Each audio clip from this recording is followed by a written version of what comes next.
Kakek dan nenek ini mengambil batu dari tanah dan memasukkannya ke dalam saku. Kemudian berpegangan tangan dan berjalan menuju danau. Karena sudah tua tidak bisa menjaga anak lagi, mereka memilih untuk mengakhiri hidup mereka seperti itu. Mereka khawatir setelah pergi tidak ada yang peduli ke anak lagi. Mereka menggunakan harga tinggi untuk mempekerjakan seseorang untuk merawat anaknya.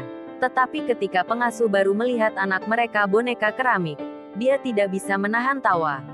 Tindakan ini membuat sang kakek dan nenek tidak senang. Jelas sekali mereka tidak bercanda. Hormati dia. Greta tersenyum dan menyapa pria keramik itu. Kami mempekerjakan banyak pengasuh, tapi semuanya ditolak oleh anakku karena tidak ada orang yang semuda dan secantik kamu. Keesokan harinya, wanita tua itu selesai mengatur pekerjaannya. Pagi-pagi sekali harus tepat waktu untuk membangunkannya. Lalu berpakaian rapi.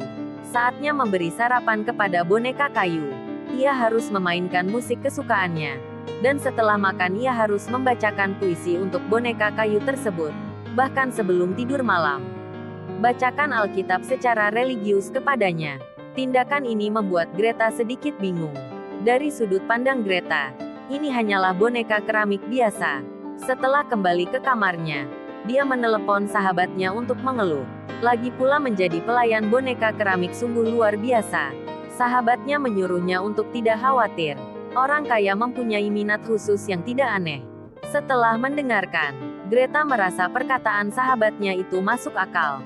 Keesokan harinya, Greta bangun dan mulai bekerja melihat orang itu melampiaskannya lagi. Sedang kesal karena boneka itu membuat ruangan berantakan.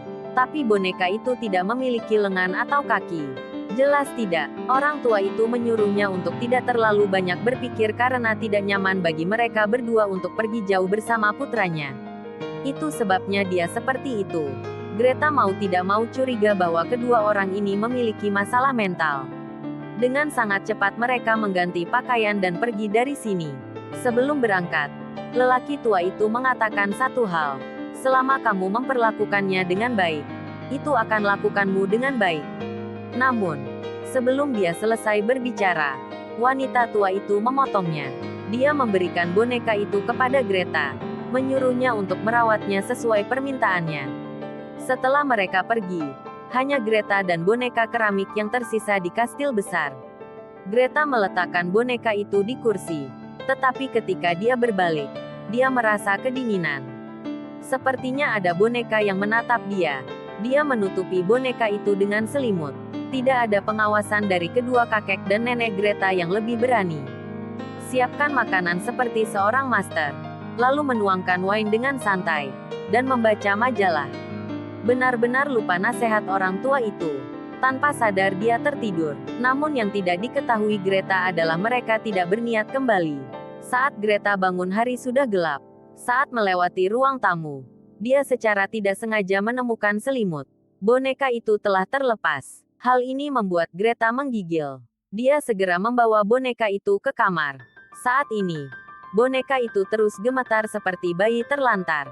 Tak lama kemudian, hujan mulai turun di luar, membuat kastil yang kosong itu semakin menakutkan.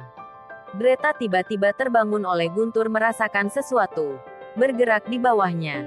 Cepat lari ke bawah untuk memeriksa. Untungnya, boneka itu masih duduk di kursi. Namun, ketika Greta mendekat untuk melihat ada air mata mengalir di wajah, boneka itu seperti menahan sesuatu. Greta menggunakan tangannya untuk menyekanya dengan curiga. Pastikan ini bukan halusinasi. Saat itu, setetes air jatuh ke wajah pria keramik itu. Greta mendongak. Ternyata atapnya bocor. Greta sadar dia hanya salah paham. Dia meletakkan boneka itu di tempat tidur, ingin memeriksa loteng. Tapi tangganya tidak pernah terbuka. Greta menyerah begitu saja. Malam itu dia menerima panggilan telepon. Tapi pihak lain tidak berkata apa-apa. Dia hendak bertanya, tetapi orang lain memakan telepon.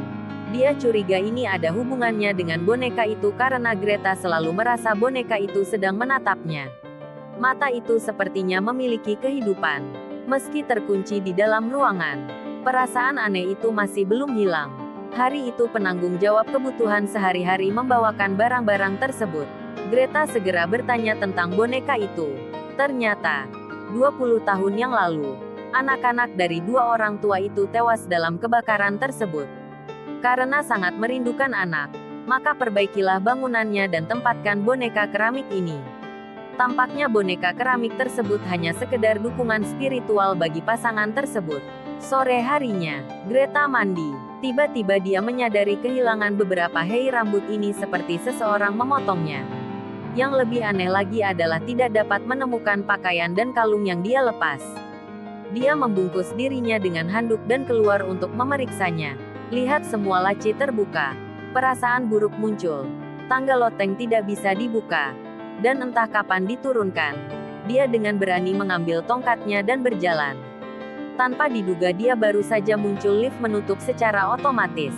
Suara benturan keras mengagetkan Greta. Dia berjongkok dan menyadari dia terjebak di sini. Kegelapan di dalam rumah membuat Greta takut. Saat ini suara mobil terdengar di bawah.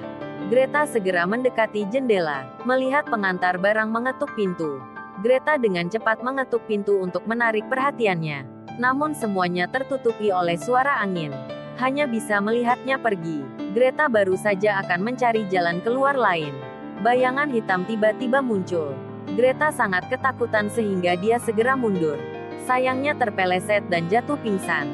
Keesokan harinya, Greta bangun melihat mantel yang tergantung di dinding. Dia mengerti. Ternyata dia salah tadi malam. Saat ini lift tiba-tiba terbuka. Greta dengan hati-hati turun. Temukan segala sesuatu di ruangan dikembalikan ke keadaan semula. Dia bertanya-tanya apakah dia sedang berhalusinasi. Namun ketika Greta sudah berpakaian, dia pergi melihat boneka itu terkejut menemukannya duduk di tempat tidur sambil memandang keluar pintu. Di sebelahnya ada yang diingatkan lelaki tua itu. Sepertinya boneka itu memperingatkannya. Greta ketakutan. Dia berlari kembali ke kamarnya untuk bersembunyi. Dia mulai panik karena tidak mendengarkan lelaki tua itu. Dia segera mengangkat telepon untuk memanggil polisi. Namun, di seberang telepon, suara boneka itu terdengar. Kemarilah, bermainlah denganku. Siapa kau? Kenapa kamu tidak mendengarkan? Greta sangat ketakutan hingga dia menjatuhkan ponselnya langsung jatuh di luar lorong. Suara boneka itu terus terdengar. Jangan takut. Aku tidak niat buruk. Aku membuatkan roti untukmu. Greta dengan hati-hati membuka pintu. Dia telah menyiapkan roti. Dia mendongak untuk melihat boneka itu masih menatap lurus ke arahnya. Memahami segalanya. Dia tidak merawat boneka itu seperti yang diperintahkan. Yang membuat boneka itu marah padanya. Sejak hari itu, dia memperlakukannya seperti anak kecil dengan tegas menuruti permintaan lelaki tua itu. Setiap pagi, bangunkan dia putar musik kesukaannya sambil makan, lalu bacakan puisi untuknya. Di waktu luang, ajaklah berjalan-jalan di sekitar rumah. Bacakan Alkitab untuknya di malam hari sebelum tidur. Sejak itu, tidak ada lagi hal aneh yang terjadi di gedung itu.